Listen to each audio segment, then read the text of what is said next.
ছোটবেলায় আমাদের প্রচুর স্মৃতি ছিল, যার মধ্যে একটা দারুণ স্মৃতি ছিল আচার খাওয়া। প্রত্যেক স্কুলের পাশে এমন একটা আচার কাকু তো থাকতো, যার কাছ থেকে টিফিনে আচার কিনে না খেলে টিফিনটা ঠিক কাটতোই না। আর সেই সব আচারগুলোর মধ্যে আমার প্রিয় আচার ছিল কুলের আচার। তবে সেই সব দিনগুলো আর তো ফিরে পাবো না, কিন্তু কুলের আচারটা তো বাড়িতে বানিয়ে খেতেই পারি। নমস্কার বন্ধুরা, আমি প্রমিতা, আপনাদের সবাইকে অনেক অনেক স্বাগত জানাই আমার চ্যানেল প্রমিতারাতে। টোপা কুল, টক কুল, বড়ই কুল, যেই কুলই বলুন না কেন, ফেব্রুয়ারি মার্চ মাসের দিকে বাজারে কিন্তু প্রচুর কুল কিনতে পাওয়া যায়। কাঁচা কুল, পাকা কুল বিভিন্ন রকমের। বাজার থেকে কিনে আনার পর ভালো করে ধুয়ে রোদে শুকিয়ে নিতে হবে। যদি পাকা কুল হয় তাহলে 2 থেকে 3 দিন সময় লাগবে, আর এই রকম আধা পাকা বা কাঁচা থাকে তাহলে সময় একটু বেশিই লাগবে। মোটামুটি এই আচার বানাতে কুলগুলোকে খুব ভালো করে শুকিয়ে নিতে হবে। তারপর সমস্ত কুলের যে বোটাটা আছে, বোটাটা ভালো করে প্রথমে ছাড়িয়ে নেবেন। বোটা ছাড়িয়ে কুলগুলোকে এইরকম একটু ফাটিয়ে নিচ্ছি। কুলগুলোকে এইরকম ফাটিয়ে নিলে মশলাটা খুব ভালোভাবে এর মধ্যে ঢুকে যাবে। কুলের মধ্যে থাকা পোকা বা পচা কুল বাদ দিয়ে ফ্রেশ কুলগুলো নিয়ে নিয়েছি। এইভাবে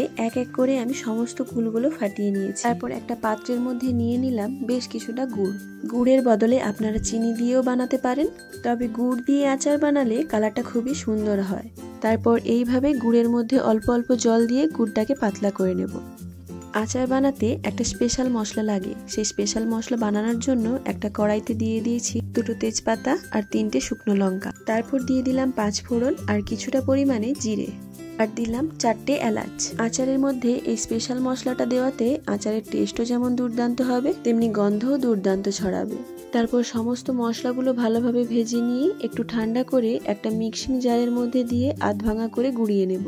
প্রতিটা আচারের ক্ষেত্রেই এটা একটা কমন মশলা। এই রকম মশলা আমরা যে কোনো আচারই ব্যবহার করতে পারবো। এবার আচারটা বানিয়ে নেব। কড়াইয়ের মধ্যে সর্ষের তেল দিয়ে তার মধ্যে দিয়ে দিলাম তেজপাতা, শুকনো লঙ্কা, কিছুটা 5 ফোড়নও দিয়ে দিলাম। ফোড়নটা একটু ভেজে নিয়ে তার মধ্যে দিয়ে দিলাম শুকনো কুলগুলো। কুলগুলো দেওয়ার পর গ্যাসের আঁচটা কমিয়ে এর মধ্যে দিয়ে দেব পরিমাণ মতো লবণ আর কিছুটা পরিমাণে হলুদ গুঁড়ো। এইভাবে গ্যাসের আঁচ কমিয়ে কুলগুলোকে তেলের মধ্যে কিছুক্ষণ কষিয়ে নিতে হবে। কুলগুলো হালকা ভাজা ভাজা হলেই দেখবেন কুলগুলো নরম হতে শুরু করবে।